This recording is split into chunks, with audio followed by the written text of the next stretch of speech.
સર્વેને નમસ્કાર. વાંચન વલોણું જુનાગઢ આપ સર્વેનું સ્વાગત કરે છે. ડીપ વર્ક કેલ ન્યુપોર્ટના આ બુક વિશે આજે આપણી સાથે ડોક્ટર બકુલચંદ્રસિંહ જોશી પોતે જે બુક વાંચેલી છે તેનું સાર, તેનું નવનીત આપણી સાથે વેચવા માટે મળ્યા છે. વાંચન વલોણું ગ્રુપના આ કાર્યક્રમની શરૂઆત કરતા પહેલા આપણે પુસ્તકને વંદન કરવાના આ કાર્યક્રમમાં ખરેખર શબ્દોથી પણ પુસ્તકને વંદન કરીએ. હે પુસ્તક તને વંદન, હે પુસ્તક તને વંદન. પુસ્તકને વંદન કરીને પુસ્તકના સાર તત્વને પામવાનો આપણો પ્રયાસ છે. અને આજના આ પહેલા એપિસોડમાં આપણે જે પુસ્તકનું પાન કરવાના છીએ એ શરૂ કરતા પહેલા અમારા વાંચન વલોણું ગ્રુપના જ સદસ્ય અને કોઓર્ડિનેટર ડોક્ટર માતંગભાઈ પુરોહિતને વિનંતી કરીશ કે વાંચન વલણ વિશે આપને સૌને થોડી જાણકારી આપે. માતંગભાઈ. સૌને નમસ્કાર. બુક મંથનના આજના આ પ્રથમ એપિસોડની અંદર વાંચન વલોણું સંસ્થા વિશે થોડી માહિતી આપણે લઈએ તો લગભગ 1.5-2 વર્ષ પહેલા જુનાગઢની અંદર કેટલાક મિત્રો સાથે મળી અને સમાજના વર્તમાન પ્રશ્નોની ચિંતા ઉપર ચિંતન કરતા હતા. એ ચિંતનના નવનીત સ્વરૂપે વાંચન વલોણુંનો જન્મ થયો અને એ વાંચન વલોણું આગળ જતા એવા પ્રકલ્પો સાથે આગળ વધી કે જે મુક્ત ધારા સ્વરૂપે વહેતી રહી અને હજી વહે છે. એટલે મુક્ત ધારા ફાઉન્ડેશન ટ્રસ્ટની સ્થાપના થઈ. તો એ પછી પૂજ્ય મુક્તાનંદજી બાપુ કે જે ચાપરડા મુકામે અનેક કાર્યો કરી રહ્યા છે સેવાના અને કરુણામૂર્તિ સંત કહેવાય છે, એમના પુસ્તક તુલા કાર્યક્રમ દ્વારા સંસ્થાએ લગભગ 5,000 જેટલા પુસ્તકો એકત્ર કર્યા. હવે વાત હતી કે વંચાવવું. તો વંચાવવાની જ્યારે વાત આવી ત્યારે ખ્યાલ આવ્યો કે લોકો સામાન્ય રીતે જે છે એ પુસ્તકો સુધી પહોંચે એના કરતા પુસ્તકોને કયા કયા પ્રકલ્પ સ્વરૂપે આપણે સમાજ સુધી, લોકોના હાથ સુધી પહોંચાડી શકીએ જેથી એમને વાંચવાનું મન થાય. અને આ રીતે વિવિધ પ્રકલ્પોની શરૂઆત થઈ. એમાં સૌપ્રથમ જે છે એ પુસ્તક પરબ નામનો પ્રકલ્પ શરૂ કરવામાં આવ્યો, જેમાં દર 15 દિવસે જુનાગઢના પ્રબુદ્ધજનો માટે પુસ્તકો ઉપલબ્ધ કરાવીએ છીએ. ત્યારબાદ એક સરસ મજાનો પ્રકલ્પ વિદ્યાર્થીઓ માટે શરૂ કરવામાં આવ્યો અને એની અંદર શાળાઓમાં જઈને વિદ્યાર્થીઓને એમના પરિવાર સાથે વાંચી શકે એ રીતે આપણે પુસ્તકો આપ્યા અને એવો એક પ્રકલ્પ શરૂ થયો જેને GBG ઘર બેઠા ગંગા એવા નામથી સંબોધવામાં આવ્યું. ત્યારબાદ વાત આવી કે પુસ્તકો વાંચે છે લોકો, પણ વાંચવાની સાથે સાથે એમને એમ થાય છે કે મારા આ જ્ઞાન વિશે હું કોને કહું. એટલે એક સરસ મજાનો પ્રકલ્પ શરૂ થયો અને એનું નામ આવ્યું પુસ્તક પરિચય, કે જે ઓફલાઈન ચાલે છે. લોકો એકત્ર થાય છે અને કોઈ એક સારા વક્તા જે એણે પુસ્તક વાંચ્યું છે એના વિશે વાત કરે છે. ત્યારબાદ ડિજિટલ નો જમાનો છે એટલે ધીમે ધીમે મુક્તધારા ફાઉન્ડેશન અને વાંચન વલોણોએ ડિજિટલ તરફ પણ પ્રગતિ કરી. તો થોડા દિવસો પહેલા એક ડિજિટલ લાઇબ્રેરી શરૂ કરવામાં આવી છે કે જેની અંદર એક નિશ્ચિત વેબસાઇટ પરથી અનેક પુસ્તકો વિદ્યાર્થીઓને તથા વાંચન રસિકોને પ્રાપ્ત થશે. અને આજે એનું સૌથી સરસ મજાનો કાર્યક્રમ આપણે શરૂ કર્યો છે અને એ કાર્યક્રમનું નામ છે બુક મંથન. દર મહિનાના પહેલા શનિવારે આ બુક મંથનનો કાર્યક્રમ આપણે કરીશું. આજના વક્તાના સ્વાગત સાથે ધન્યવાદ. થેન્ક યુ માતંગભાઈ. વાંચન વલોણોનો આ એક અછડતો પરિચય આપ્યો. ડોક્ટર બકુલચંદ્ર જોશી કે જે આજના આપણા વક્તાશ્રી છે અને ડીપ વર્ક બુક વિશે આપણને પરિચિત કરવાના છે, એમનો પરિચય આપવા માટે હું મારીશાને વિનંતી કરીશ. Marisha is a freelance content writer in Mumbai. Over to Marisha. નમસ્કાર. આજના ડિજિટલ મંચ ઉપર ઉપસ્થિત તમામ સાહિત્ય પ્રેમીઓ અને જિજ્ઞાસુ મિત્રોને હું હાર્દિક સ્વાગત કરું છું. મિત્રો, જ્યારે કોઈ પુસ્તકની ચર્ચા થતી હોય છે ત્યારે બે પ્રકારના લોકો હોય છે. એક જે પુસ્તક વાંચે છે અને બીજા જે પુસ્તકના વિચારોને પોતાના જીવનમાં ઉતારીને સમાજને કંઈક નવું આપે છે. આજે આપણે ડીપ વર્ક જેવા ગહન વિષય પર ચર્ચા કરવા માટે ભેગા થયા છે અને આ વિષયનો ન્યાય આપી શકે તેવા ખૂબ જ પ્રભાવશાળી વક્તા ડોક્ટર બકુલચંદ્ર જોશી સર આજે આપણી સાથે છે. ડોક્ટર બકુલ સરનો પરિચય આપતા ગૌરવ થાય છે કે તેઓ શિક્ષણ ક્ષેત્રે પીએચડી ધરાવે છે અને પોતાના અભ્યાસકાળ દરમિયાન 2 વખત ગોલ્ડ મેડલ મેળવી ચૂક્યા છે. વ્યવસાયિક જગતમાં 30 વર્ષથી વધુ અનુભવ ધરાવતા ડોક્ટર જોશી સર ડુપોન્ટ જેવા વૈશ્વિક કંપનીમાં 21 વર્ષ સેવા આપી છે અને હાલમાં તેઓ ટી સ્ટેન્સન કંપનીમાં પ્રેસિડેન્ટ એન્ડ સીઈઓ તરીકે કાર્યરત છે. તેઓ 6 સિગ્મા માસ્ટર બ્લેક બેલ્ટ નિષ્ણાત છે અને સિંગાપોરથી લઈને કોરિયા સુધીના અનેક દેશોમાં 5000 થી વધુ પ્રોફેશનલ્સને તાલીમ આપી ચૂક્યા છે. તેમના કૃષિ સંશોધન માટે પણ તેમને ગુજરાત સરકારનો પ્રતિષ્ઠિત સરદાર પટેલ એવોર્ડ પણ મળેલ છે. આટલી વ્યસ્ત કોર્પોરેટ લાઈફ હોવા છતાં તેઓ ભારત સરકારના પ્રમાણિક યોગ શિક્ષક અને એક કુશળ વક્તા છે. ડોક્ટર બકુલ સરનું જીવન પોતે જ ડીપ વર્ક અને શિસ્તનું ઉત્તમ ઉદાહરણ છે. તો ચાલો આપણે આજે તેમને સાંભળીએ.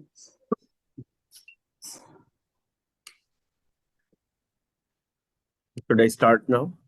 Yes, Please, yes. please, Bakul sir, please. Yeah. Thank you so much. વાંચન વલોણું ગ્રુપનો ખૂબ ખૂબ આભાર કે મને આ મોકો આપ્યો આ પુસ્તકની સમરી પ્રેઝન્ટ કરવાનો. Ink to inside. It's a very, very nice quote and I liked it. So મેં deep work વિશે વાંચ્યું છે, but let me make a candid confession. થોડું ઇંગ્લિશ અને ગુજરાતી બંને હશે, એટલે please bear with me. 263 પેજની આ બુક છે, which cannot be presented in 30 to 45 minutes. So I'm just presenting the gist of it, what I learned, what touched me. કારણ કે 263 પાનામાં લખેલી બધી જ વાતો તમને યાદ પણ ન રહે. અમુક વસ્તુ એવી હોય કે તમે અપનાવી પણ ન શકતા હોય, તમારી સમજ બહાર હોય. પણ મને જે ગમ્યું that I'm going to present. So in the process, I may miss some profound messages also. એટલે એમાં gist present કરવામાં કોઈ bookના profound messages હોય, કદાચ હું miss પણ કરી જાઉં. So like I request all of you, after going through the gist, you read the book also if time permits. So મારો પહેલો પ્રશ્ન ઓડિયન્સને છે, like generally I try to involve the audience. What comes to your mind with the title of the book, Deep Work? તમારા મગજમાં શું આવે છે? Deep Work જે એનું ટાઇટલ છે, તમે ચેટ બોક્સમાં લખી શકો અથવા તો તમારો ઓડિયો ખોલીને પણ કહી શકો. whatever comes to your mind, just I want to know exactly what comes to your mind. તમારા મગજમાં શું આ બુક ઉપરથી ચાલે છે? શું તમે એનો નિષ્કર્ષ કાઢો છો? Anybody? It's voluntary though. Anybody wants to try? Superficial work આપણે બધા કરતા હોઈએ છીએ, પણ કંઈક એવી વાત કરવા જઈ રહ્યા છે કે જે એ દેખાતા વર્કના પણ અંદર મૂળમાં કંઈક હશે, જે ડીપ હશે અને જેને પામવાનો કે જાણવાનો કોઈ પ્રયત્ન હશે. Right. Okay. So audience ઘણું silent છે, so that's okay. I mean, but વચ્ચે સવાલ પણ આવશે, એટલે so be ready. Okay. Pay attention to what I say. A deep work, like, so we all have dreams, but not goals. There is a difference between the dream and a goal. કોઈને કોઈ પુસ્તક લખવું હશે આ ગ્રુપમાં, કોઈને PhD કરવું હશે, કોઈને સંગીતજ્ઞ બનવું હશે, કોઈને અંગ્રેજી બોલતા શીખવું હશે, કોઈને એવરેસ્ટ સર કરવા જવું હશે, કોઈને અવકાશ યાત્રી બનવું હશે. આપણે બધાને કંઈક ને કંઈક સપનાઓ હોય, right? Everybody has some dream, but it's a dream, right? અને એ સપનાઓને હકીકતમાં બદલવામાં આવતી બાધાઓ ઉપર આ બુક થોડો પ્રકાશ પાડે છે. બાધાઓ ક્યાં? આપણે શા માટે સપનાઓ તો જોઈએ, પણ પછી એને હકીકતમાં બદલી ન શકીએ, એના ઉપર પણ થોડો પ્રકાશ આ બુક પાડે છે. આપણે શનિ કે મંગળ નડતા નથી, આપણે અને આપણી ટેવો જ નડતર રૂપ હોઈએ છીએ. અને મેં અનુભવ્યું પણ છે. મને ઘણી મારી ટેવોને કારણે પણ મારી કારકિર્દીમાં વચ્ચે અંતરાયો આવ્યા. એટલે આપણે અને આપણી ટેવ, પછી આપણે લાઈક કોગ્નિટિવ બાયસીસમાં આપણે સેલ્ફ સર્વિંગ બાયસ, જો આપણે સફળ થઈએ આપણા હાર્ડવર્કને આપણે પેલું કોન્ટ્રીબ્યુશન આપીએ ને એને ક્રેડિટ આપીએ, પણ આપણે નિષ્ફળ થઈએ તો આપણે આજુબાજુના કારણો શોધીએ. એટલે એ વાત પણ આ બુક કરે છે. સપનાઓને સમયની અને સમય મર્યાદાની જરૂર હોય છે. એટલે જો સપનું હોય અને એમાં we put a deadline, a date, then it becomes a goal. So deadline or a date, a dream without a date is a dream, it's not a goal. So સપનાઓને આપણા તરફથી મળતા સમય માટે અન્યાય થતો હોય છે, અને આ બુક એના વિશે પણ વાત કરે છે. એટલે આપણે સપનાઓ તો જોઈએ, પણ એના માટે જે આપણે પ્રાયોરિટી આપવી જોઈએ, પ્રાયોરિટી આપવામાં આપણે ઘણીવાર નિષ્ફળ જતા હોઈએ છીએ, એટલે સપનું રહી જાય, રાઈટ. અને પછી ઘણા બધા એક્સક્યુઝીસ, વી લીવ ઇન ધ સ્ટોરીઝ, પણ આખો એક અલગ વિષય છે. So this book raises the few questions for us, right? And a first question which comes to my mind, or first question which I learned from the book is, are we productive or are we busy? શું વાસ્તવમાં આપણે productive છીએ કે આપણે વ્યસ્ત છીએ? મોટા ભાગના લોકો વ્યસ્ત હોય છે, પ્રોડક્ટિવ હોતા નથી. જે પ્રોડક્ટિવ હોય છે ને ડીપ વર્ક કરતા હોય છે, અને જે વ્યસ્ત હોય છે ને શેલો work, they get distracted, they do multitasking. I am coming to that. That is the difference between shallow work and a deep work. Let me go further. Deep work એટલે ડેપ્થ ઓફ નોલેજ, વિષયની ગહનતા. Shallow work એટલે વિષયનું જ્ઞાન હોવાની દંભતા. Deep work means I should be able to say I can write a book on this subject. એટલું જ્ઞાન હોય એ વિષય ઉપર કે આપણે કોન્ફિડન્ટલી એના ઉપર પુસ્તક લખી શકીએ. અને શેલો વર્ક એટલે હા, મને થોડું આ વિષય વિશે ખબર છે, that is shallow work. Deep work માટે એક્સેલન્સ ઇઝ ધ ડેફિનેશન. શ્રેષ્ઠતા જ એ જ પ્રભુતા. હું આમાં ઊંડો ઉતરી ગહન જઈને આ વિષય ઉપર પારંગત થઈશ, નિષ્ણાત થઈશ, એટલો હું સમય ફાળવીશ, that is deep work. છીછરાપણું એ શેલો વર્કની ડેફિનેશન છે. ડીપ વર્કનો એમ હોઈ શકે પદ્મશ્રી કે નોબેલ પારિતોષિક, કે મારે ત્યાં સુધી પહોંચવું છે, એનો ગોલ એવો હોઈ શકે. જ્યારે શેલો વર્ક હોય એ લક્ષ્યહીન વ્યસ્તતા હોય.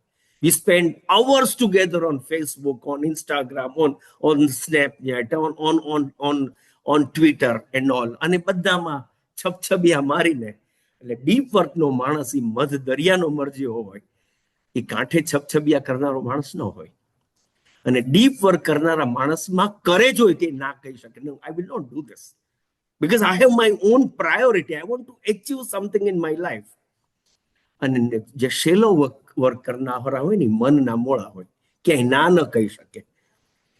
ડીપ વર્ક વાળા લોકોની પક્ષીની આંખ એ જ મારું લક્ષ્ય, જે અર્જુન જે ભગવદ્ ગીતા મહાભારતમાં વાત છે, એ એક લક્ષ્ય તરફ આગળ વધતા હોય.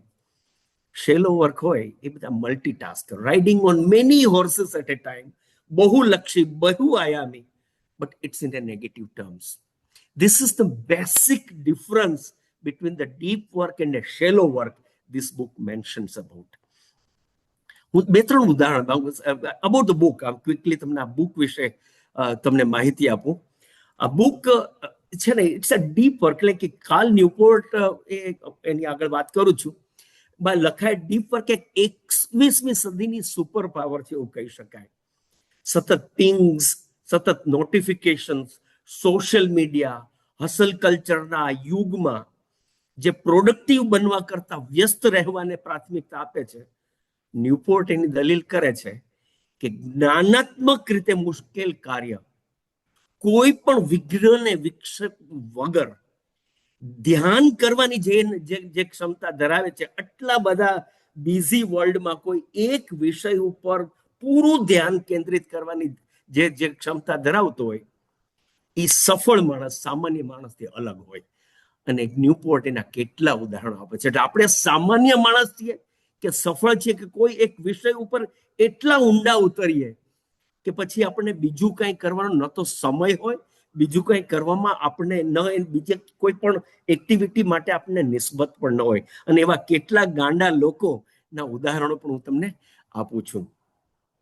So author Carl Newport, he was a computer science professor at Georgetown University. He's one of the very, very unique amongst productivity gurus. He never uses social media, Facebook, so Instagram, nothing, never. He checks emails only once a day.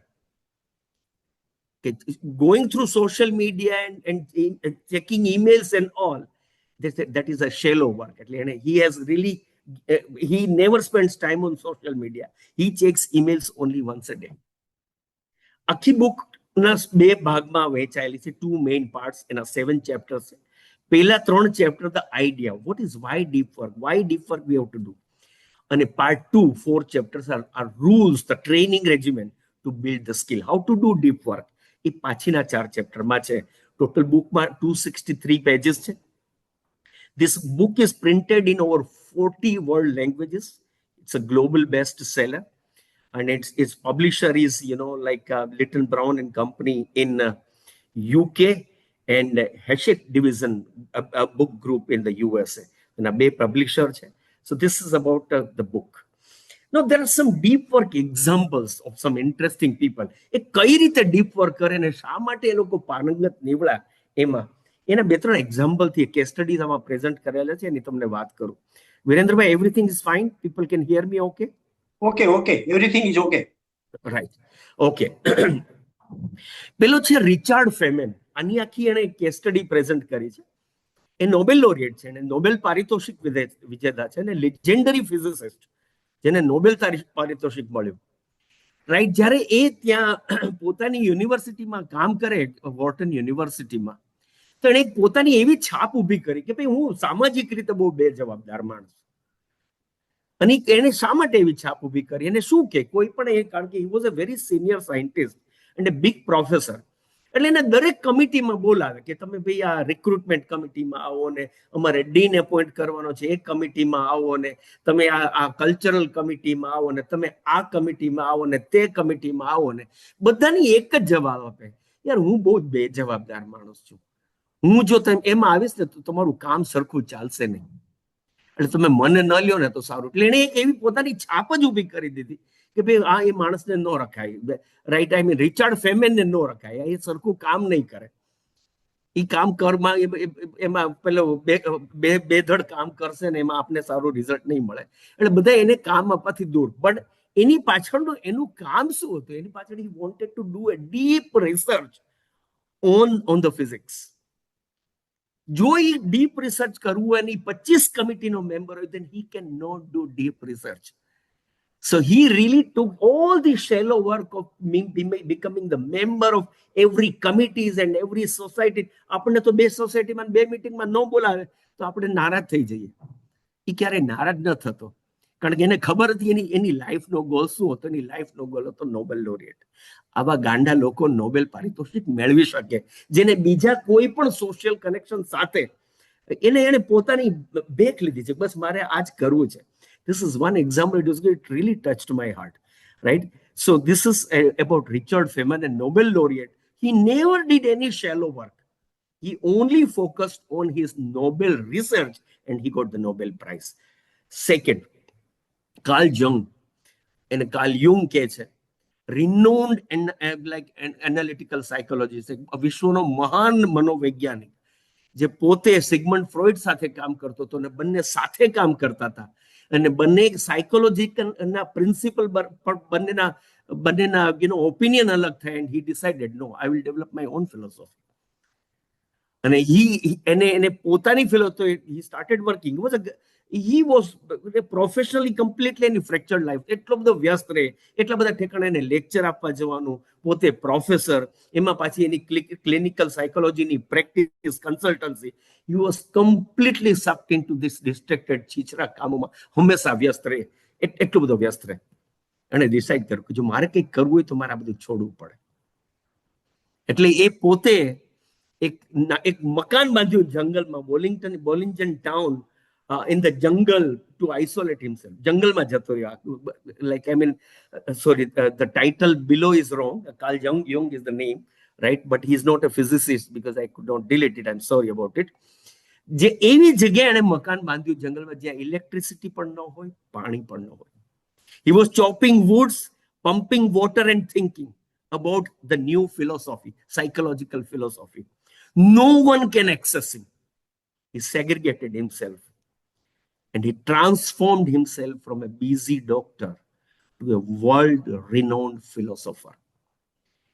એટલે એવું આપણે આ એવા ગાંડા લોકો કે બસ મારે કંઈક કરવું છે તો I will have to completely cut off from the world. I will have to come out of all the shallow activities I do, if at all I have to do the deep work.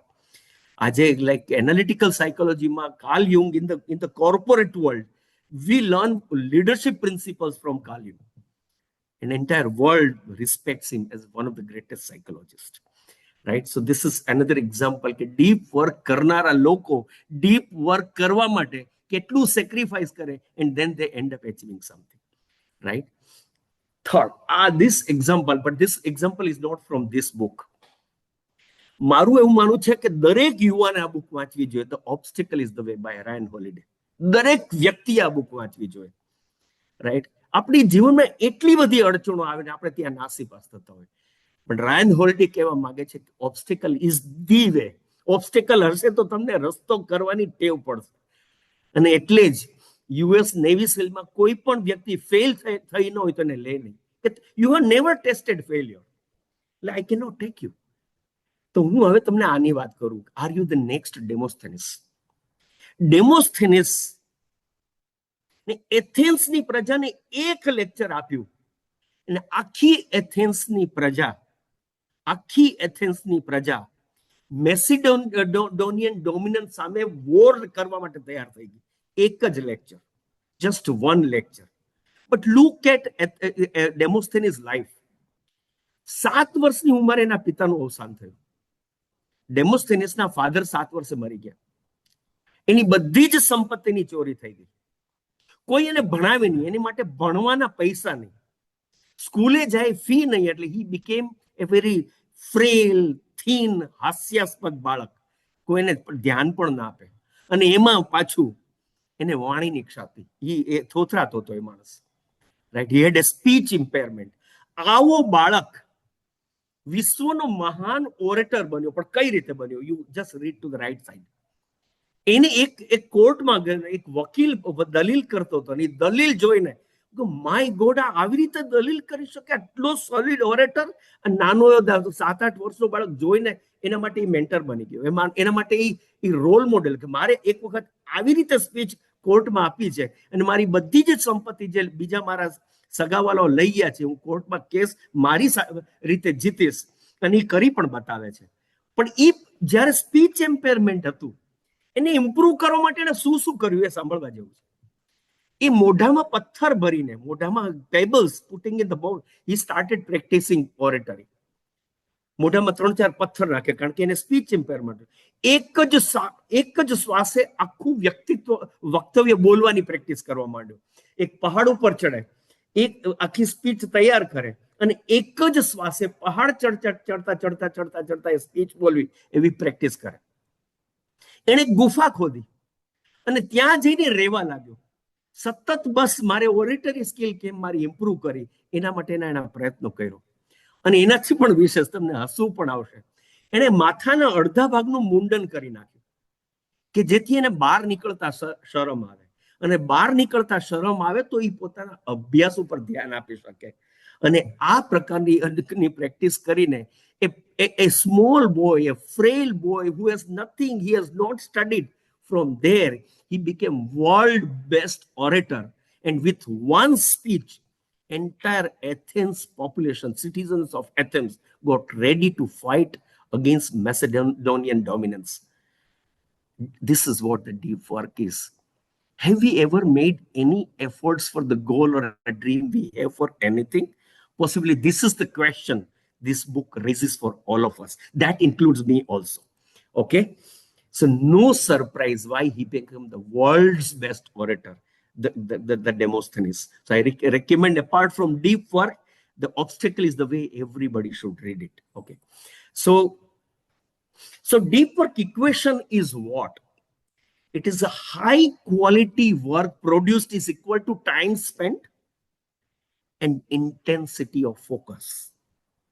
એકદમ કોઈ પણ પ્રકારના destruction વગર તમે કોઈ પણ વસ્તુમાં time spent karo, whatever the time, but when you spend that time, you are not distracted by anything. આપણે થોડી વારે ફેસબુક નો અપડેટ જોતા રહીએ, સ્ટેટસ જોતા રહીએ, વોટ્સએપ જોતા રહીએ, you know, like I mean LinkedIn જોતા રહીએ, so many things we get distracted by, and there is a you know, like neuroplasticity is another principle why we do that, what we do, right? So one must master two core abilities: the ability to quickly learn hard things, and that can happen only with intensity of focus. હું જ્યારે emotional intelligence book by Daniel Goleman વાંચતો હતો ત્યારે એને એક એમાં case study present કરેલો કે બાળપણથી એને બે ગ્રુપ બાળકોના લીધા.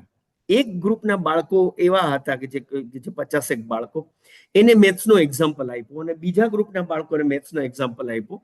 બંનેને સરખા એક્ઝામ્પલ આપ્યા અને જોયું કે જે બાળકો મેથ્સના એક્ઝામ્પલ સોલ્વ નથી કરી શકતા એને 5 મિનિટમાં છોડી દીધું, અને બીજા ગ્રુપના લોકો કે જે લોકોની એવરેજ 17 થી 18 મિનિટ સુધી એ મેથ્સના પ્રોબ્લેમ ઉપર ટકી રહ્યા, and they solve the problem. They did not give up. અને પછી એ લોકોની કરિયરનો એ લોકોએ સ્ટડી કર્યો છેક સુધી, જ્યાં કોલેજ સુધી અને પ્રોફેશનલ કરિયર સુધી, જે લોકો કોઈને પ્રોબ્લેમને ગીવ અપ કર્યા વગર, with more detail, with complete intensity, spending more time on it, they solved the problem, and they were professionally successful also. So high quality work is produced when you spend time, not only spend time, but when you spend a quality time on the problem, possibly we can solve that problem. And that is what deep work wants to say. So now there is a quiz question, okay? So मैं अट्टी बार बोले एमा तमे કેટલું યાદ રહ્યું? I just want to ask this. Who won the Nobel Prize for Physics amongst the cases I discussed? So your options are this. Can somebody tell me who won the Nobel Prize out of this four?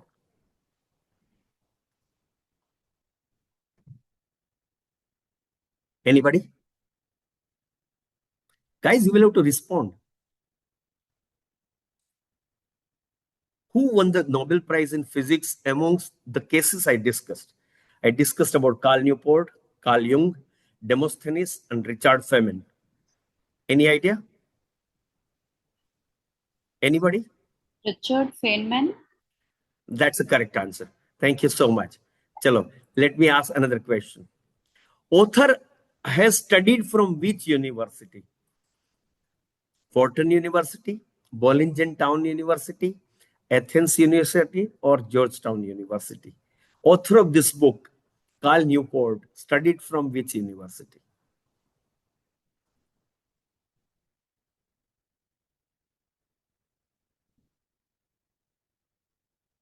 Hello?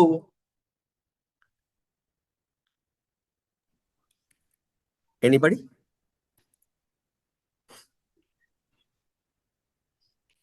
Nobody. I have to answer, or are the people there on the other side or not?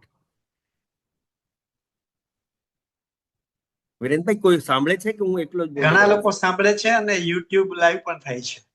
અચ્છા, okay. So anybody has remembered who is from which university the author of this book studied? Is it Georgetown University? That's correct. Okay, so only one talented person in the group. Great. Okay. No, everybody is talented. I'm just joking. So like હવે તો deep work કરવું કઈ રીતે, right? There are 4 ways to integrate deep work in the life. હવે deep work કરવું તો કઈ રીતે કરવું એ પણ આ પુસ્તક it talks about. એટલે it talks about 4 different ways you can do deep work. The first way is a Carl Jung way, philosopher. He was a philosopher. And so first method of deep work is monastic. Disappearing from the society, going to the jungle for complete અજ્ઞાતવાસ. એ જે વિષય ઉપર deep સંશોધન કાર્ય કરવું છે એ કરવા માટે સોસાયટીથી complete અલિપ્ત થઈ જાય, અજ્ઞાતવાસમાં વર્ષો જતા રહેવાનું, disappearing for the years. That is what Carl Jung did. Bollingen Town in a jungle. This is the most difficult method to do for the people who are in the society, people like us, right? It requires courage and resolve to do. So this is one way. If at all you want to completely dedicate to something and you really want to cut off from everything to do that work, then possibly monastic એટલે સંત થઈ જવું, સીધું જંગલમાં જઈને એના ઉપર જ અધ્યયન કરવું. This is one way you can do deep work. You can't do that, then like Carl Newport says, there is another way.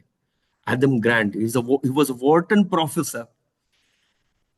He adopted bimodal method.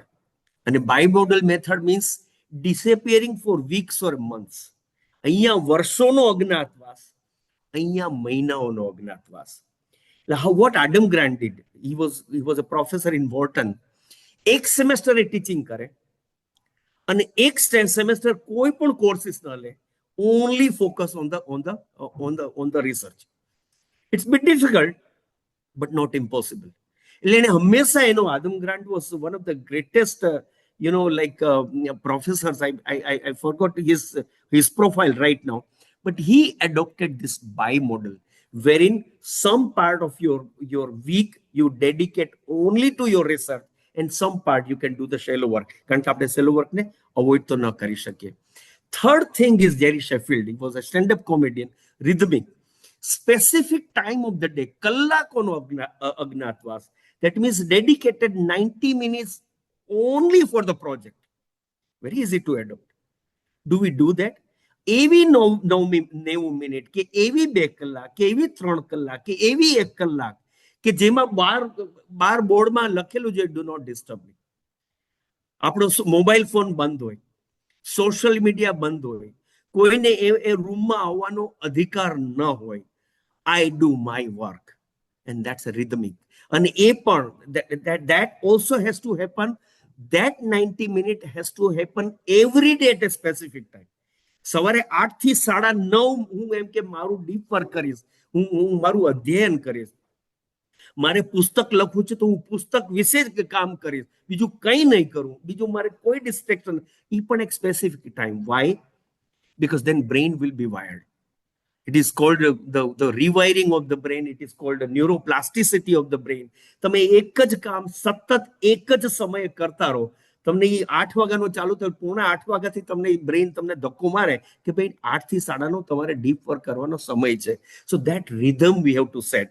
બાકીનો સમય જે કંઈ પણ આપણે નક્કી કરીએ for the shallow work, we have to reply to the emails also, we have to buy groceries also, we have to take phone calls also, we may have to go to the social media also. I don't say we have not to go, but there has to be a time for that. અગર કોઈને વાંચવું કે મારે આ પુસ્તક અઠવાડિયામાં પૂરું કરવું છે, I will dedicate my time. I had put everything on calendar કે હું સાંજે 7 વાગે ઓફિસેથી આવીને અડધો કલાક હાર્મોનિયમ વગાડીશ, પછી હું જમીશ, 8:30 વાગે ચાલવા જઈશ, 8:30 થી 9:30 ચાલીને આવીશ, 9:30 નાઈ અને 9:45 થી 11:30 હું પુસ્તક વાંચીશ. સવારે ઉઠીને 6 થી 7 સુધી હું ચા પીશ, 7 થી 8 હું. When you put it in calendar and when it becomes the part of your routine, the rhythm, possibly then brain itself will remind you that you have to do a certain time of the day, you have to do the deep work. This is third. And fourth is journalistic. Walter Isaacson. Anybody knows who was Walter Isaacson? Anybody? Walter Isaacson had 3 biography લખી. મેં એમાંની એક વાંચી છે અને 2 મારા લિસ્ટમાં છે. એને સ્ટીવ જોબ્સની બાયોગ્રાફી વોલ્ટર આઇઝેક્સને લખી. I read it 2 times. Steve જોબ્સની બાયોગ્રાફી વાંચવા જેવી છે. એ ઉપરાંત એણે 2 મહાનુભાવોની બાયોગ્રાફી લખી છે, કદાચ તમને ખબર પણ હશે, કારણ કે બધા વિચાર વલોણાના બુક મંથનના બધા મેમ્બર્સ છો એટલે તમને ખ્યાલ હશે. એણે બાયોગ્રાફી લખી લિયોનાર્ડો દ વિન્સીની પણ, અને એણે બાયોગ્રાફી લખી આપણે આલ્બર્ટ આઇન્સ્ટાઈનની પણ. આ 3 biography.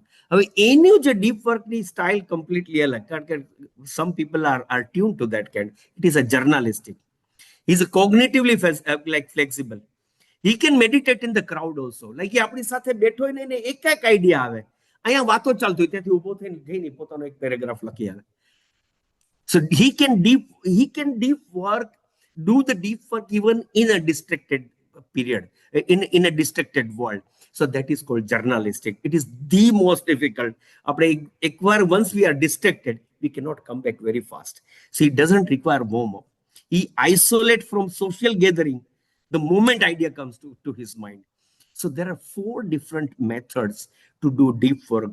Either we go to the jungle, or we really dedicate few days to do the research, or we dedicate few hours of the day to do deep work, or maybe if at all we are like Walter Isaacson, we can really meditate when we are in the crowd. So these are the 4 methods through which we can do deep work. But the most important is we have to do deep work. That is what Cal Newport says. Now, there are 4 rules of the deep work. I mean, I'm coming to the end.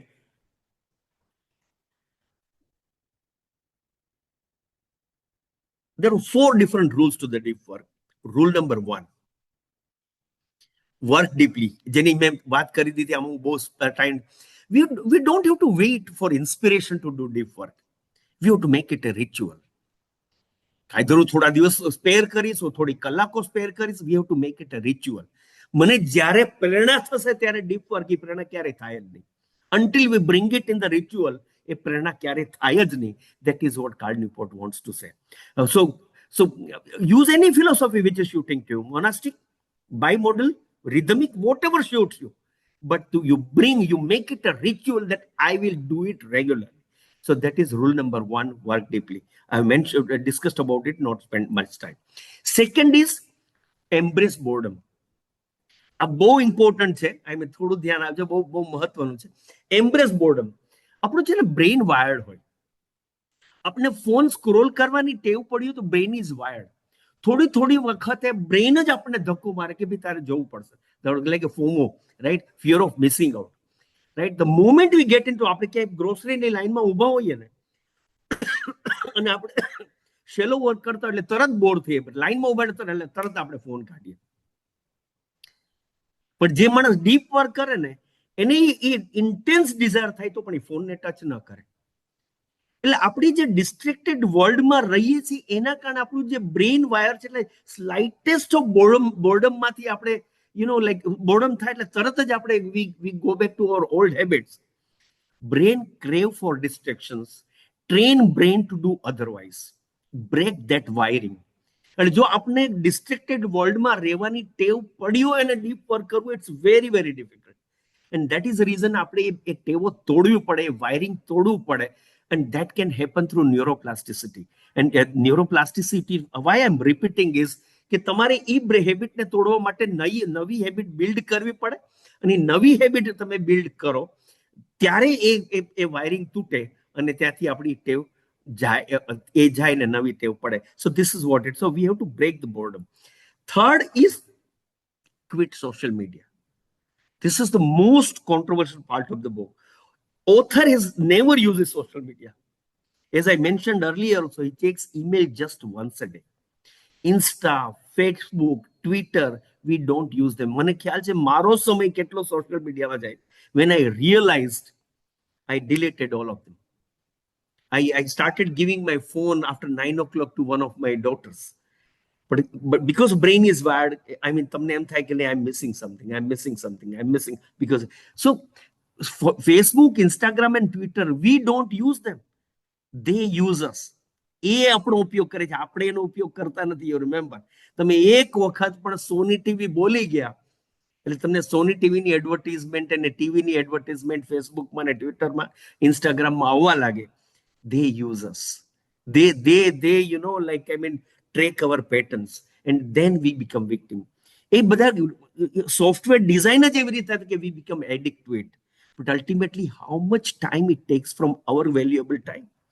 So if they are not your revenue earner, quit social media. જો તમે ઘણા બધા YouTuber હોય તો પછી યુટ્યુબમાંથી જ revenue earn કરતા હોય તો possibly they cannot leave them, they cannot quit them.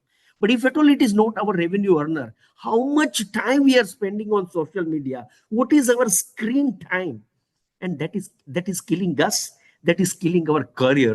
And that is what Cal Newport says. If at all we want to focus on the deep work, we have to leave social media, because entire social media, આપણને જે વેલિડેશનને કારણે likes and comments, એના માટે જે the way we crave that short-term validations, that makes us addict to social media, and ultimately we are not able to focus on the work we want to do on the career goals we want to achieve. That's what Cal Newport wants to say. And fourth one is drain the shallow.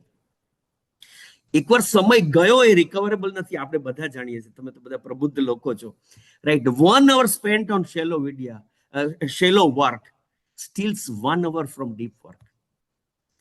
Schedule your shallow work and deep work, right? Shallow work means email, social media, committee meeting, parties, social engagement. એનો એક સમય બસ આટલા સુધી, પછી આગળ નહીં.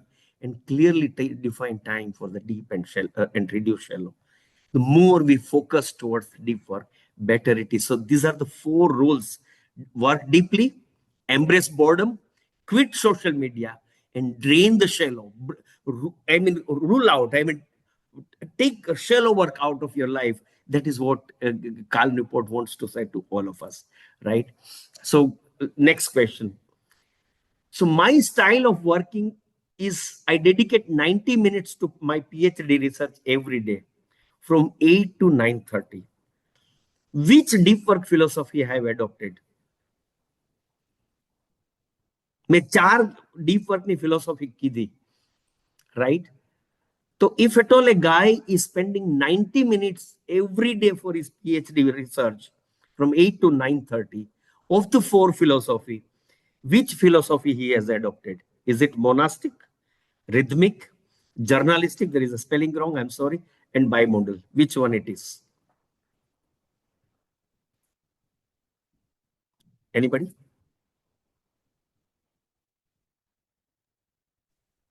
It's rhythmic. Rhythmic is a correct answer. Excellent. Thank you so much. Right. Okay. Now, Walter Isaacson has written 3 autobiographies. Which one is the biography Walter Isaacson has not authored? અને કાં તો વિચારો વલણોના મેમ્બર્સ છો એટલે you should remember this. કઈ biography Walter આઇઝેક્સને નથી લખી? કયા વર્લ્ડ લીડરની? Phil Knight, Steve Jobs, Leonardo da Vinci or Albert Einstein?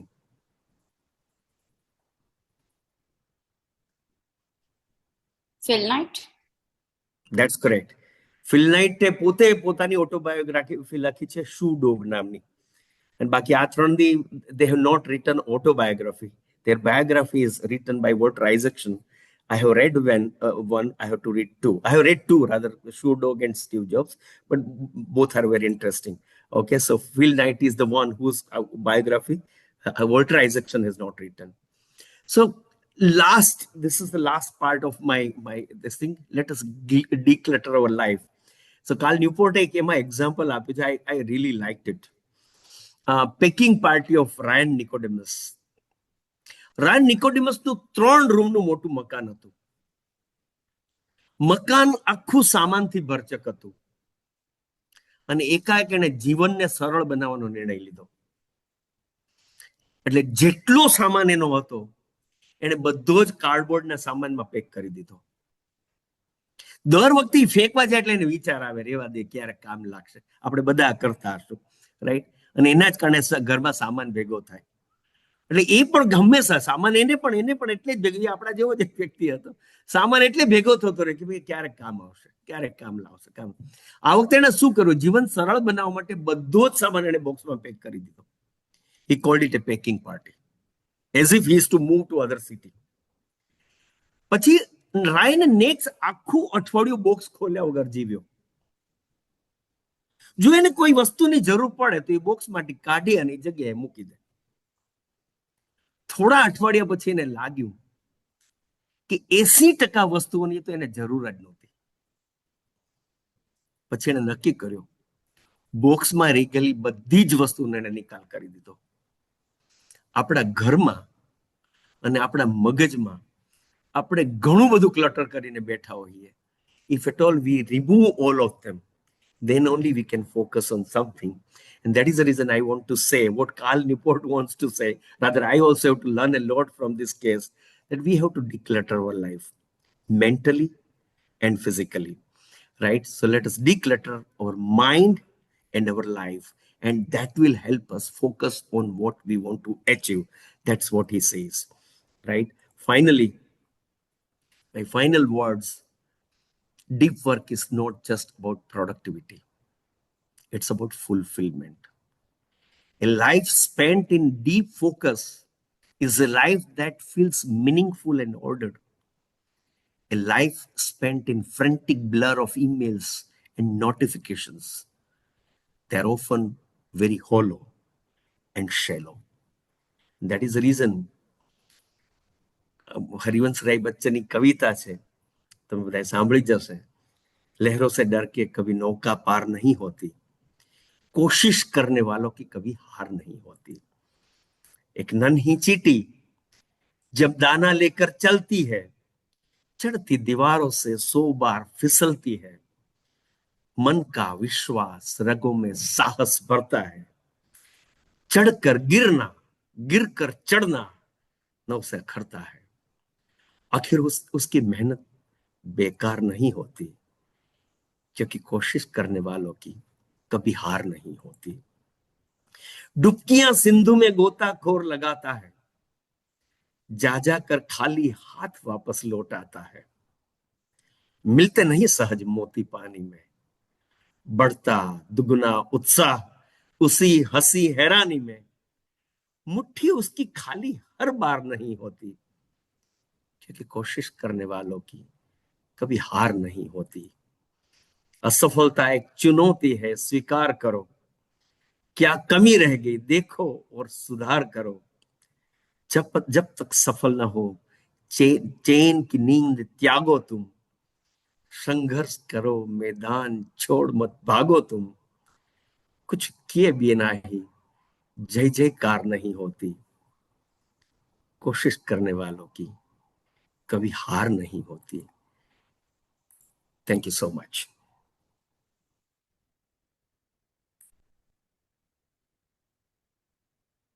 Thank you doctor બકુલભાઈ, ખૂબ સરસ વાતો આપે લીધી. કોશિશ કરને વાલો કી હાર નહીં હોતી. તમે આજે બધાના મનમાં રહેલો, બધાને પજવતો અને એમાંથી મથામણ કરીને બહાર નીકળવાનો પ્રયાસ કરતા આ જે મુખ્ય સમસ્યા છે બધાની, એને ટચ કરી. એટલે ટચ કરી નહીં, પરંતુ એમાંથી કેવી રીતે બહાર આવવું એની એક પ્રેક્ટિકલ ટીપ પણ આ પુસ્તકે જે આપી છે એ ખૂબ સરળ, સહજ અને તરલ ભાષામાં આપે અમારી સમક્ષ મૂકી. ખૂબ ખૂબ આભાર. તમે અમને ખૂબ પ્રેરિત કર્યા બકુલભાઈ આજે આ બુક વાંચવા માટે, અને બાપે કહેલા જે શબ્દોરૂપી જે બીજ છે એને એમાંથી કંઈક એક્શન ઉગાડવા માટે પ્રેરિત કર્યા. Thank you very much. આજે તમે અમને એ પણ યાદ કરાવ્યું કે ડિસ્ટ્રેક્શન આપણને જે ફંગોળે છે, ત્યારે મહાભારતની પેલી વાર્તા દ્રોણાચાર્યએ પરીક્ષા માટે અર્જુનને પૂછી હતી, બધા રાજકુમારોને પૂછી કે લક્ષ્ય જે છે સામે તમને શું દેખાય છે? ત્યારે બધાને જુદું જુદું મોટું મોટું દેખાય છે, પણ અર્જુનને તો એની આંખ દેખાય છે. He was not distracted. આ વાતને પણ તમે બહુ બીજા ઉદાહરણો દ્વારા એ વાતની એમને યાદ તાજી કરાવી દીધી. ખૂબ ખૂબ આભાર બકુલભાઈ. ઓડિયન્સમાં પણ ઘણા મિત્રો અને અભ્યાસુઓ બેઠા છે, એમાંથી પણ હું વિનંતી કરીશ કે કોઈને આ અંગે રિસ્પોન્સ આપવો હોય કે પ્રશ્ન કરવો હોય કે ટિપ્સ આપવી હોય તો પોતાનું મંતવ્ય આપી શકે. Please. Did I take longer time or it was well within the time? નહીં સાહેબ, આપે 40 મિનિટ જ લીધી છે. આપના વક્તવ્યની 40 મિનિટ જ લીધી છે. બરોબર છે. હજુ વધુ લીધી હોત તો પણ વાંધો નહોતો. એનીવે, સરસ. બકુલભાઈ નમસ્તે. નમસ્તે. આપણે સાસણમાં તમારો લાભ લીધો તો યા પરિવાર આજે આપણે સાંભળ્યા. બહુ થોડા સમયમાં, થોડી મિનિટોમાં કેટલીક જોરદાર વાતો સાંભળવા મળી, જાણવા મળી. એક જ વાક્યમાં આપે એવું કહ્યું કે જો આ ધ્યેય પ્રાપ્ત કરવું હોય, લક્ષ્ય પ્રાપ્ત કરવું હોય તો ગાંડા થવું પડે. અને અમારે જે શીખવાનું છે, આપ વિચાર વલણું કહેતા હતા. અમારું સંસ્થાનું નામ છે વાચન વલણ. પણ નહીં, પણ આપ જે કહો છો તે બરાબર કહો છો. હું એ કહેવા માંગુ છું. અમે હજુ શરૂઆત કરી છે, એટલે વાચન વલણું છે. હવે અમારે પહોંચવાનું છે વિચાર વલણું સુધી. રાઈટ. આપે એની દિશા આપી દીધી છે. રાઈટ. એક વાત એ પણ બધાને કહેવાનું મન થશે અમને કારણ કે અમારે આ જ કરવાનું છે કે લોકોને પ્રેરિત કરવાના છે, યુવાનોને, બાળકોને, વિદ્યાર્થીઓને. દરરોજ કોઈ ચોક્કસ સમય આપણે નક્કી કરવો જોઈએ ડીપ વર્ક માટેનો. મને યાદ છે, હું માત્ર 1-2 મિનિટમાં જ મારી વાત કરીશ, કારણ કે બીજાને પણ કંઈક વાત કરવી તો કરી શકે. હું જ્યારે સંદેશમાં કોલમ લખતો ને બકુલભાઈ, ત્યારે મારા પત્ની મને એમ કહેતા કે હવે તમે લખો ને પછી છેલ્લે ખેંચાઈ જશો, પણ મને 20 તારીખ પછી જ વાઇબ્રેશન આવે. 21 તારીખ આવે ને એટલે મને એમ થાય કે હવે હું લખી નાખું. એટલે 2-3 દિવસમાં એ 30 દિવસના આર્ટિકલ લખાઈ જતા. આપે જે વાત કરી ને એ બરાબર, એ મને વસ્તુ યાદ આવી છે. અને એટલું બધું વર્ક આપણે કરવું જોઈએ એકાગ્રતાથી કે આપણી પાસે ફોન છે ખબર ન પડે, પણ આપણને સતત એ જ ખબર પડે છે કે મારી પાસે ફોન છે. આપણે મોબાઈલને સ્ક્રોલ હા. કરવામાંથી કોઈ બહાર ન નીકળી શકતું. અમારો આ એક વિચાર છે કે બાળક એ મોબાઈલ છોડે, પુસ્તક પકડે. પરંતુ એ માત્ર અમે કહેવાથી કે પુસ્તકોના વાંચનથી આવું નહીં બની શકે. મને એમ લાગે કે આ જે બાળકોના કે યુવાનોના જે મગજમાં આ જે કચરો ભર્યો છે ને, એ કચરો પેલા તો દૂર કરવો જોઈએ. તો આ પુસ્તકની, આ વાંચનની એક કંઈક વાત એના મગજમાં ઉતરશે. માત્ર અમે એવું વાત કરશું કે પુસ્તક વાંચે અને એ મોબાઈલ છોડશે એવું બની શકશે નહીં. પણ એને આવો ચોક્કસ એક સમય આપવો પડશે. અને સમય ક્યારે આપશે? જ્યારે વડીલો આવો સમય આપશે ને 1 કલાકનો, તો એ બાળક આ કરી શકશે, મને એવું લાગે છે. આઈ ફુલી એગ્રી. જેટલા પણ ગ્રેટ લીડર્સને હું મળ્યો છું કે જોયા છે, એ બધા they are all very well red people. અમારું છે ને લાઈક નેક્સ્ટ લેવલનું લીડરશિપ માટે થોડું સેલ્ફ એસેસમેન્ટ કરે. એટલે એ like I mean there is a transactional survey, એટલે તમને 250 ક્વેશ્ચન આપે તમારી પર્સનાલિટી જાણવા માટે કે તમે નેક્સ્ટ લેવલ માટે તૈયાર છો કે નહીં. એમાં મને એક પ્રશ્ન એવો પૂછ્યો હતો, તમારા હા ને નામાં જ જવાબ આપવાનો. એમાં પાછો હું વાંચતો તો ઘણું છતાં, પણ એમાં એક પ્રશ્ન એવો પૂછ્યો હતો કે તમે વર્ષમાં 52 બુક વાંચો છો કે નહીં. And I had to say no. I had to say no because I don't read. અને યા એટલે real at a level like when Bill Gates and all, they read a lot. અને મને એક કોટ તો બહુ ગમે કે if you don't read, you live only one life. If you read, you live many life. કારણ કે ઘણી વાર મેં તો બહુ અનુભવ છે કે every time you read, the book gives you one message for the life and your life changes from there. It's a new life starts. So every book you read, it will help you recalibrate your life. I strongly believe in that. So people should read. That's what I say. Yeah. Okay. આપણે હમણાં જે વાત કરીએ બકુલભાઈ, બહુ જ સાચું છે. હું જરાક જોડાયેલા મિત્રોને કહેવા માંગુ છું કે ગામની બહારના એક ખેતરની વચ્ચે રહેલા મકાનમાં જન્મેલા અને ઉછરેલા બકુલભાઈને જે હાઈટ ઉપર, જે લેવલ ઉપર અત્યારે કામ કરી રહ્યા છે, જોયા છે, એ ભલે કદાચ એમણે 52 પુસ્તકો મેં નથી વાંચ્યા એવું કહ્યું હોય, પણ એ પછી તો એ વાંચ્યા જ હશે અને વાંચે જ છે. આપણે ગમે ત્યારે કહીએ ત્યારે એમની પાસે એક બુક હોય અને કે હું આ વાંચું છું. આ જે ડીપ વર્ક છે એ હમણાં જ એમણે પૂરું કર્યું ને એ પછી તો નવું બુક વાંચવાની શરૂઆત પણ કરી દીધી. એટલે મને કે આ નવું બુક પૂરું થાય એ લેવું છે. મેં કીધું ના, હમણાં પૂરું કર્યું એટલો તમે. એટલે એટલા ઓરેસિસ રીડર છે, બહુ ખૂબ વાંચે છે. એ સાચું છે અને એટલે જ તમે આટલા વૈચારિક સમૃદ્ધ છો બકુલભાઈ. એની મારાથી તો તમે લોકો વધારે સમૃદ્ધ છો, પણ યસ, હું વાંચ્યું છું એટલું તો કહી શકું છું. બરોબર છે. So I think we are 10-4. Anything else otherwise? હવે કોઈને કઈ કહેવાનું છે? નહીંતર પૂરું કરીએ.